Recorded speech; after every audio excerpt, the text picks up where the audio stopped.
வாழ்க வையகம், வாழ்க வையகம், வாழ்க வளமுடன். குருவே துணை. அனைவருக்கும் அன்பு வணக்கம். ஆசான் அருட்தந்தை வேதாத்ரி மகரிஷி அவர்களது ஞான களஞ்சிய கவிதைகள் படித்துக் கொண்டிருக்கிறோம். இன்று கவியன் 260 உள்ளுணர்வு என்பது தலைப்பு.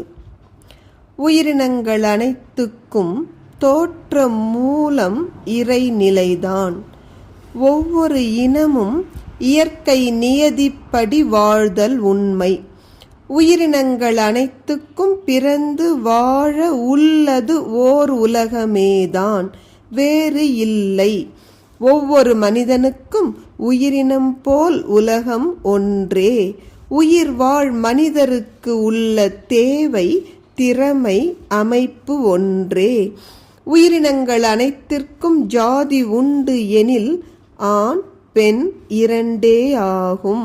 உயிர்கள் அனைத்துக்கும் உறைவிடம், உணவு, நீர், வாழ்க்கை துணை தேவை என்ற நியதி ஒன்றே. உயிரினத்தில் 6 அறிவு பெற்ற உயர் மனிதன் இந்த உண்மை அறிந்து வாழ்வதற்கு தகுதி உள்ளோன். எது உள்ளுணர்வு? நம்ம வெளியில எத்தனையோ பொருட்களை பார்த்து உணர்வுகள் நமக்கு வேறுபடுகிறது. அம்மா என்று அம்மாவை பார்க்கிற பொழுது அன்பான உணர்வு.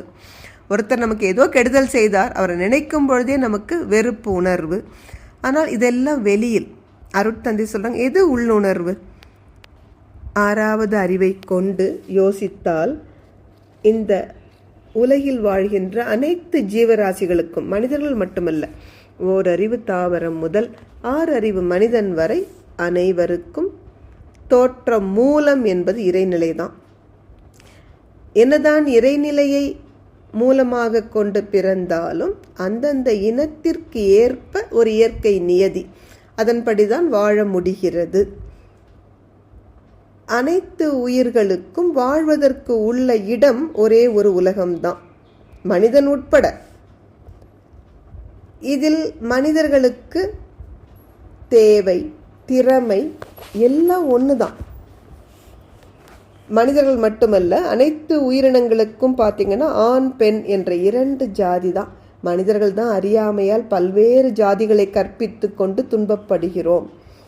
இந்த உயிர்கள் அனைத்துக்கும் வசிப்பதற்கான இடம், பசிக்கான உணவு, நீர், வாழ்க்கை துணை தேவைங்கிற ஒரு இயற்கை நியதியும் பொதுவானது.